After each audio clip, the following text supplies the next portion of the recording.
Professor Patrick Buick is joining me in studio today. We're going to be speaking about a natural remedy called buchu. Hello. Hello, Jennifer. How are you? Good, thank you. How are you? Very good, thank you. Now, I think I'm not the only one, but when I was researching for this interview, buchu was something that was new to me, something that I'd never heard about. So why don't we start off by laying a foundation and have you explain to us what exactly buchu is and how it was discovered? Well, buchu has been around for thousands of years. Strange enough, it only grows in the Western Cape, nowhere else in the world. Only in the Western Cape? Only in the Western Cape. So it says it's a very, very specific part of the indigenous plant of Cape Town, of Western Cape. And it's been known since, in fact, the days of the Hottentots or the Khoisan.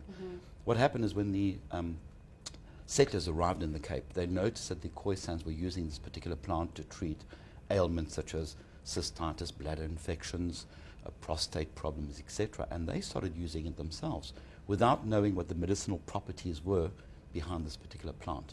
So buchu is part of the fynbos, in other words, it's part of the natural plants of the Western Cape. And it belongs to the family of plants called Agosthoma. There are different types, but there are two that we particularly research. The one is called betulina and the other one is called crenulata. So it grows in a very, very thin strip between the Cederberg Mountains and the Hottentots, Holland. And it's very difficult to actually plant and cultivate yourself. So it needs a very particular soil type, climate conditions, rocky soils, etc. And it has the most incredible medicinal properties. Why does it only grow in the Western Cape? Good question. We don't know. People have actually tried to cultivate it in the hot houses, etc. It seems as if that it needs very hot and arid conditions in summer and very wet winters in the Western Cape. But I think over and above that, you can't even transplant it, let's say, from the Cederberg and get it to grow on Table Mountain. Wow. So it's very specific soil types, climatic conditions, and who knows, something magical that makes it unique to South Africa or to the Western Cape. Now talk us through the medicinal properties that come along with the plant. Look, we've been researching it for quite a few years, about 15 years we've been working on the buchu plant. And the most potent property I can describe it is anti-inflammatory.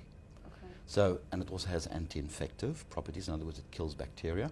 And now we understand why the Khoisans were using it to treat bladder infections, because by using it, you're cutting out the inflammation immediately, so you feel better, but at the same time, it's also getting rid of the bacteria causing the prostate issues or bladder issues. We've taken it further. We are busy identifying the active molecules now in the plant, but just more recently, colleagues and myself at Stellenbosch University have actually been looking at the properties of the plant to actually treat diabetes. Wow. With some amazing, we're still in the animal model, in other words, the rat model, but I'm sure that shortly we'll be able to go into a human study to actually look at it. And what we're finding is that it can actually treat a pre-diabetic state very easily. And even so, if you are full-on diabetic, needing insulin, you may be able to reduce the amount of insulin that you have to take to control your glycemia, the blood sugar levels. So it has huge potential. So it's anti-inflammatory. So if we're talking about inflammation, most of the chronic conditions today, be it cardiovascular problems, diabetes, etc., are all linked with underlying inflammation. It has anti-infective properties.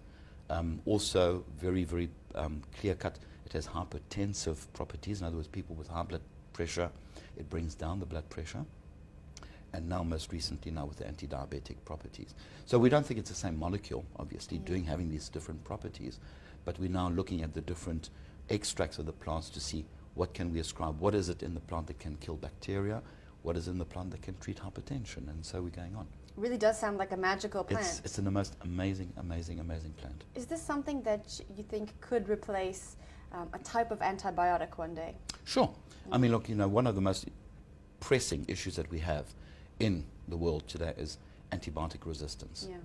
As we're prescribing more and more antibiotics, so the organisms are becoming resistant to them.